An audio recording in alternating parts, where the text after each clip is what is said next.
搞定眼前这个辣妹，他只需要3个字。Hey, Lisa.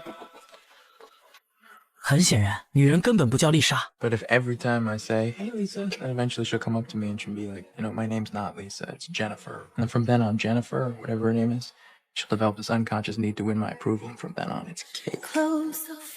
Damn. 他是情场中的高端猎人，不论对方年龄大小、身份高低，只要是在他的攻势下，鲜有女人能够全身而退。直到这天，杰米冒充实习生到医院推销药品，遇见了一个很特别的女孩，漫不经心的眼神，一瞬间就被深深吸引。女孩天生丽质，容貌绝佳，唯一的不足之处便是年纪轻轻，竟就患上了帕金森症。她撩起上衣接受医生检查，而身为冒牌实习生的杰米却并没有回避。很快，他的身份就被识破。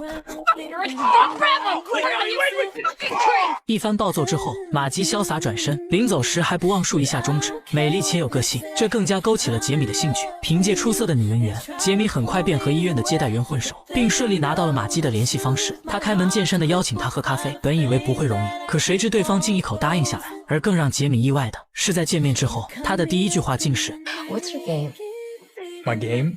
Oh, sorry, right. This is the part where we talk about what You got beautiful eyes. Oh, thank you. Let's see, what else? My childhood? When did I get sick? 提到病情，玛姬本能地用手护住水杯，但又很快意识到水杯上那只颤抖的左手。尽管他及时抽回，但这一细节依旧没有逃过杰米的眼睛。他隐晦地指出，对于帕金森，他并没有表面那般云淡风轻。而沉默良久后，玛姬给出的回应却是 Let's go. 玛姬的主动和热情完全超出了杰米的意料，但同时她爽朗而直白的性格又深深吸引着他。两人的关系一日千里，不久就变得无话不谈。只是让杰米苦恼的是，每当他想进一步确立关系，哪怕是一丁点的真情流露，都会让玛姬刻意闪躲，甚至是变得暴躁。他不止一次的声明，在他这里一丝真情都不能动，否则他们就只能到此结束。看似没心没肺的话，实则是善良至极的责任感。他又何尝不想谈一场浪漫的恋爱？只是帕金森如今已经让他撕不开饼干的包装袋，他最终会变成全身僵硬躺在床上的植物人，把他人拉入自己的不幸。玛姬做不到，而现在他能做的就是断绝和杰米的来往。 Oh, Don't. I will. I'm not kidding. Okay. See you. 杰米嘴上答应，可分开没几天，思念就再次促使他拿起了电话。听到是杰米的来电，玛姬本想挂断，却还是听见了他最害怕的话。I like hearing the sound of your voice. 他的眼神爬上无奈的忧伤，继之而来的是略带遗憾的微笑。他还是挂断了电话。第二天，玛姬聚集了一群看不起病的老人，准备带他们前往医疗更便宜的加拿大看病。这时杰米找了过来，他想认真的谈一下，可玛姬却借口没时间，转身上了大巴。他试图以这样冷淡的方式让其知难而退，可玛姬还是小看了杰米的执着。在他离开的这几天中，杰米始终守在这里未曾离开。而当他返程归来，瞧见一脸疲惫等候在此的杰米时，脸上的笑容瞬间淡去。他害怕、无奈、心疼，但更多的是他感受到被人需要的那份温暖。于他而言，这份温暖弥足珍贵，所以这一次他也想要变得勇敢一些。 When you ended, I get to hate you. Okay. Have you been here all night? Yes. Oh, Christ. 和普通情侣一样，他们一起记录生活的点滴，一起出门旅游，一起拍很多古怪的照片。玛姬的世界不再孤独，而杰米的事业也正变得风生水起。只是这段太过美好的感情，对于身染病魔的玛姬来说，始终缺乏着自信和底气。所以每当两人在一起，她总会拿出相机，记录这或许只是昙花一现的温暖。她不敢奢求结果，只希望留住这段美好的回忆。这天闲聊中，玛姬让杰米说出自己的4个优点，他沉吟良久，却一个都说不出来。玛姬俯身告诉他。 You're this talented, charming, handsome, capable, determined, smart man. 杰米将手放进嘴中，窃喜得像个孩子。玛姬不知，在杰米的人生中，这是他第一次被别人如此的肯定，而这番肯定也让他心中暗暗下了一个决定。第二天，他像往常一样在外应酬，却推掉了所有凑上来的姑娘。他早早离开会场，回到了玛姬身边。他有话想说，可这些话却如鲠在喉，逼得他连呼吸都觉得困难。Jamie, okay, it's okay. 等稍微平静一些，他才紧张到颤抖地说道 I love you. What?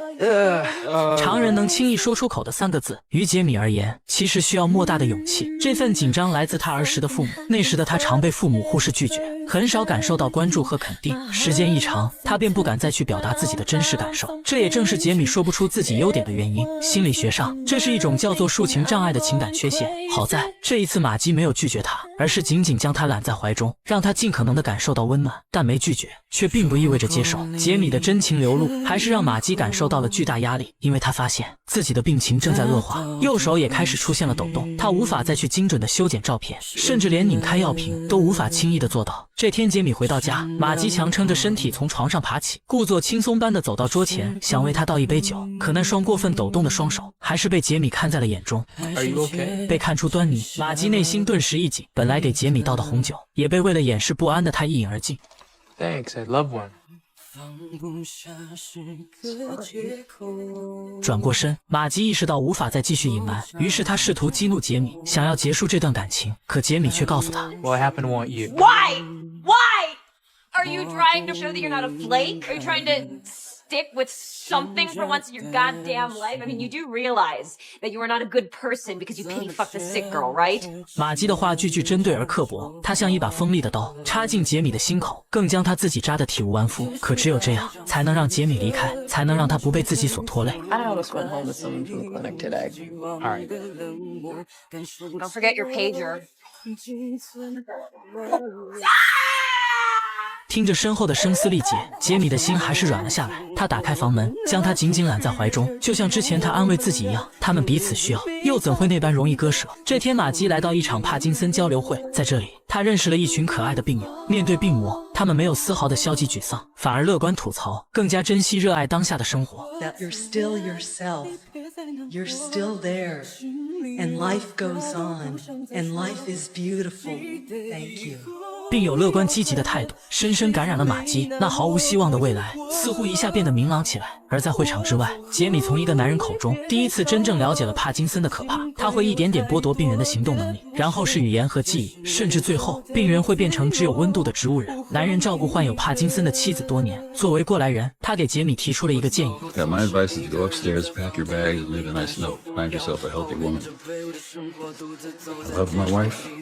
I do. I wouldn't do it over again. 回去的路上，重拾希望的玛姬滔滔不绝。她从未觉得现在这般轻松和愉悦。对于和杰米的感情，她终于不再害怕和回避，而是展开了热烈的回应。I love you.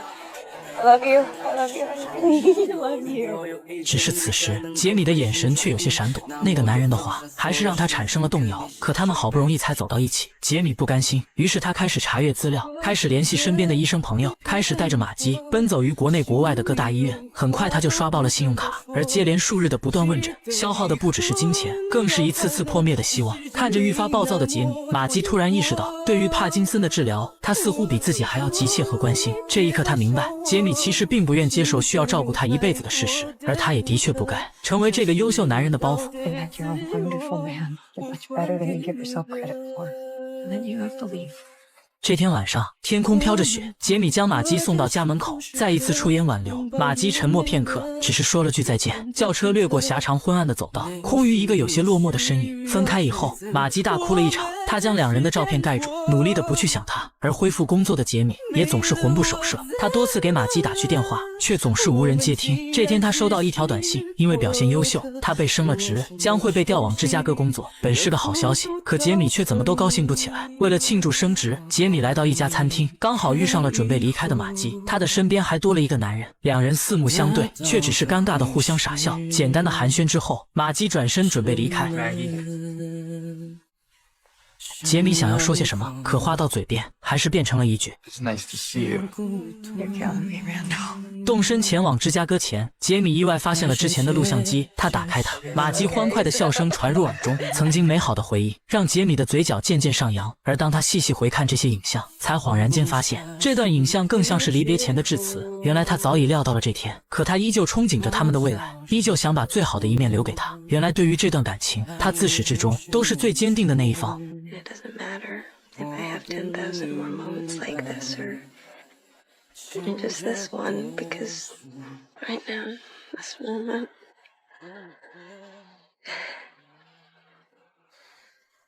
I have this. 冲出房门，杰米终于不再有任何顾虑，他把全部情感都赌在了自己身上，而他又怎能让他陷入孤独？轿车飞快地穿梭在马路中央，他大声地呼喊，焦急地按着喇叭。终于在一个休息区，他们再次相见。看着玛姬的眼睛，杰米明白他们彼此需要，彼此温暖，彼此灵魂契合。既然这般深爱，又怎能轻易错过？ I need you. And you need me. No, I don't. Yes, you do. No, I don't. Yes, you do. Stop it. Stop saying. You need someone to take care of you. No, I don't. Everybody does.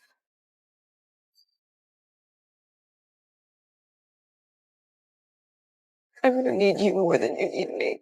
That's okay. No, it's not. It isn't fair. Please just go.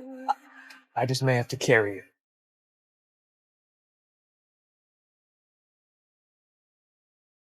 有人说，爱情的本质其实并不纯粹，里面或许混杂着责任，或许混杂着冲动，亦或许混杂着同情。但我想，这些混在爱情里的杂质，是否可以理解为，它就是爱情的本质呢？